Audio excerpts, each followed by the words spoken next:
October 1st.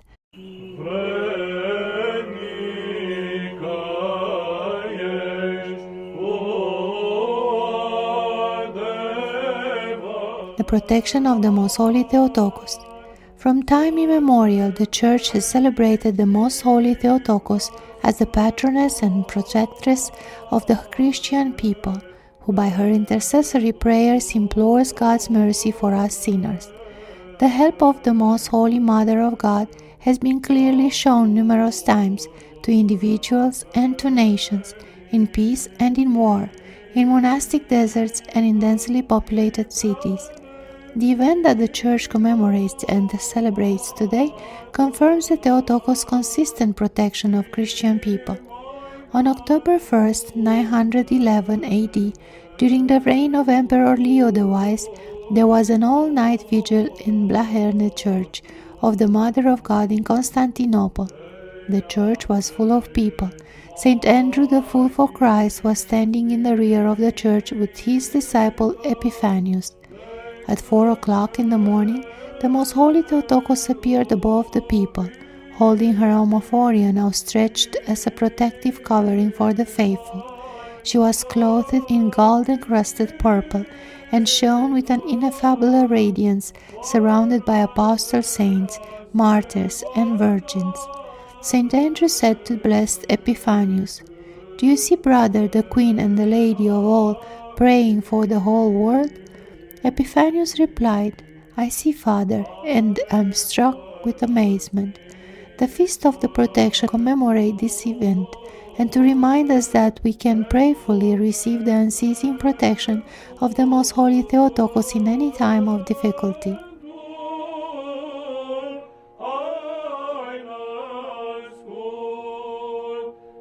The Venerable Romanus the Melodist. Romanus was born in the Syrian town of Emesa. He was at first a sexton in Beirut, and later served in the cathedral church in Constantinople in the time of Patriarch Euthymius, 490-504 AD. Romanus was not well educated and was untrained in chanting, for which he was ridiculed by some of the more educated clergy.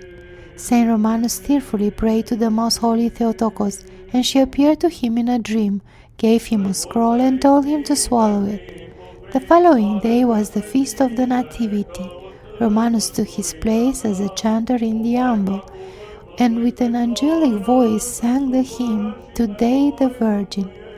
All were amazed at both the content of this hymn and at the magnificent singing of the chanter. Having received the poetic gift from the Theotokos, Romanus composed over 1,000 cantakia. Romanus entered into rest as a deacon of the great church Hagia Sophia in Constantinople. He joined the angelic choirs in the year 510 AD.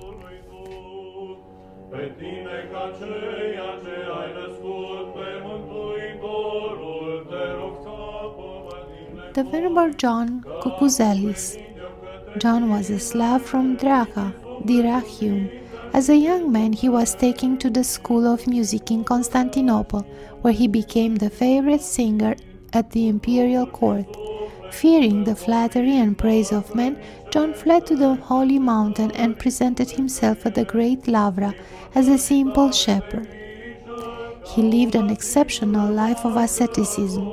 The Most Holy Theotokos appeared to him on 2 occasions. He reposed in the 12th century.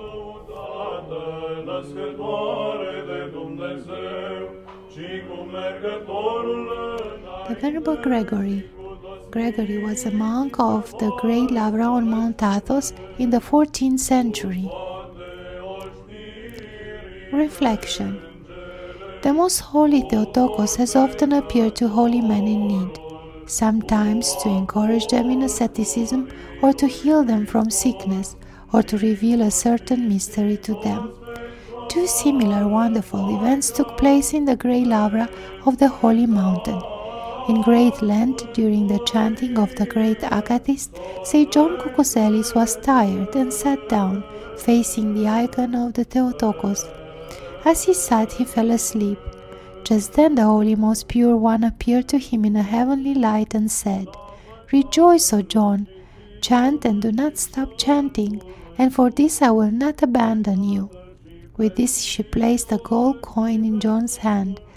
When he awoke from sleep, the gold coin was still in his hand. After this, many wonderful miracles were worked from the icon of the Theotokos as well as from the gold coin. The second incident involved St. Gregory the monk, who, like John KouKouzelis, was a church cantor. Patriarch Callistos had established that in the liturgy of St. Basil the Great, "All creation rejoices in thee," be sung in place of "It is truly meet." His successor, Patriarch Philotheus, rescinded this, reinstating "It is truly meet" because of its brevity. But then on the eve of the Theophany, in the presence of Patriarch Gregory of Alexandria, St. Gregory sang, "All creation rejoices in thee" instead. Immediately after this, the Holy Most Pure One appeared to him, and, as she had done to John KouKouzelis, placed a gold coin in his hand. She said, "I am very grateful for your singing in my honor." Because of this, it was instituted that all liturgy of St. Basil would thereafter include "All creation rejoices in thee." Contemplation. Contemplate the injustice of King Ahaz in God's punishments of him. 2 Chronicles 28. How throughout his life Ahaz did that which was evil before the Lord. How he set up idols in every corner of Jerusalem and throughout the entire land, and worshipped them. How he waged many wars and was defeated in them all. His land was laid waste, 100,000 of his people were slain, and just as many were taken into bondage.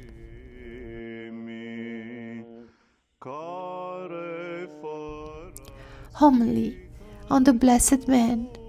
Blessed is the man that walketh not in the counsel of the ungodly, nor standeth in the way of sinners, nor sitteth in the seat of the scornful. Psalm 1:1.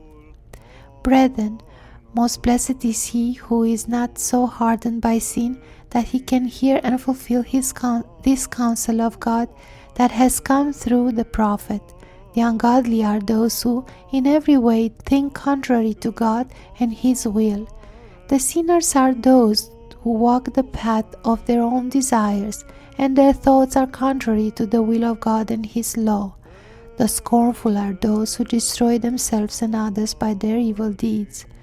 The danger is this: first comes the ungodly counsel, either from wicked men or from sinful thoughts, then the actual committing of sin. Then the unrepentant sinner becomes a scandalous example of evil to others. Therefore, blessed is the man who neither heeds the counsel of ungodly men or thoughts, but finds sufficient counsel for his salvation in the law of God. Blessed is the man who has not even once walked in the way of sinners, or, if he has walked on that path, he has repented and returned to the path of life that is the Lord's. Blessed is the man who has not sat in the presence of the scorner of innocent souls, who by his seductive example corrupts such souls. For it is said of the corrupter, "It were better for him that a millstone were hanged about his neck, and that he were drowned in the depth of the sea." Matthew 18:6. O my brethren, blessed be all of you, men and women, who cautiously avoid these three evils: ungodly thoughts and counsels, sinful deeds, and the corrupting of others. These three evils are like one poisonous serpent that grows from a small snake into a giant serpent. O blessed Lord, our Creator, help us by Thy power and Thy goodness, that we may be saved from the cruel serpent that Thou, O Lord Christ, didst defeat by the weapon of Thine invisible and honorable cross. Help us to hearken only to Thy counsel, that we may walk only on Thy path and shine by Thine example. To Thee be glory and praise forever. Amen.